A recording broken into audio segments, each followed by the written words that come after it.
There are a few examples here. It's always the usual ones. It's people saying nuclear. Oh, yes, instead of nuclear. Yes, it's the way... February, is that on your list? Yes, of course it is. Secretary? Secretary, yes. But you hear on Radio 4, BBC Radio 4, you hear people saying secretary. I know. As if there's no R in the middle. What's happened to the world? Secretary. What else have we got here? We've got this boring old turmeric, which people pronounce turmeric by mistake. Oh, this is a big one. People who say pacifically. Oh, instead of specifically. Without a spa. Instead of specifically, and the point is they mean entirely different things. The only reason this is important is because it's about communication.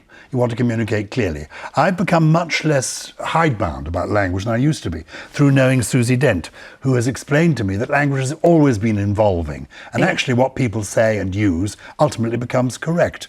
So don't get so uppity about it. Is that true? For example, the word decimate, Oh. which people use to mean devastate or lay waste. So they will say the whole area does it mean cut into was 10 decimated. pieces? It means if 1 in every 10 has been taken away. The clue is the DEC for death. And so they are often understating it when they say decimate. They mean completely wiped out, but what they've actually said is 10% has gone.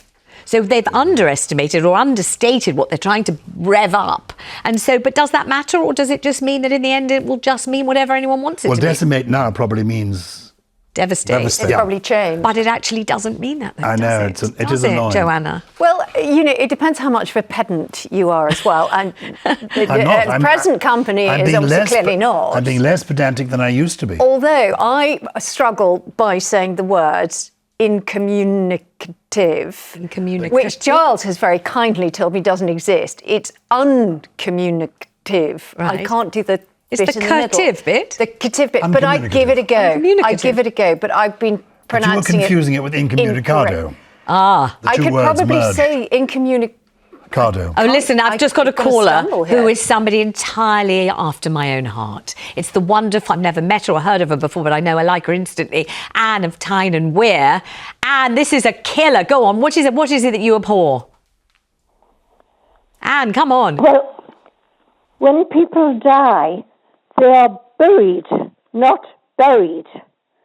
But everybody says buried now, and it drives me mad. Buried as if they're strawberries, you mean? Yeah. Pronounced B-U-R-Y, berry, rather than bury. Is that an accent thing, though?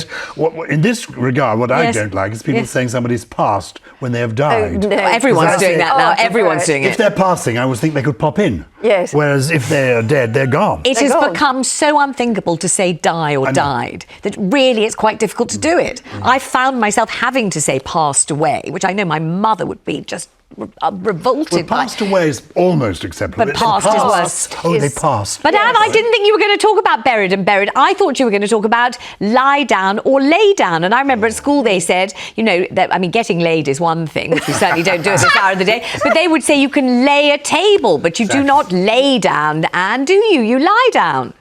That's right. That's the other thing. Can't hear you, but I absolutely agree with that one. Let's go to Mary in Norfolk. Mary, how about you? What do you dislike? I can't bear return back.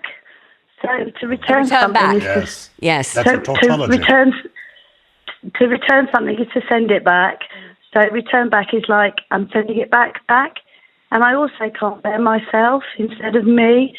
So anybody that emails and says, I'm sending you these forms and I'd like you to return them back to myself, drives me absolutely up the wall.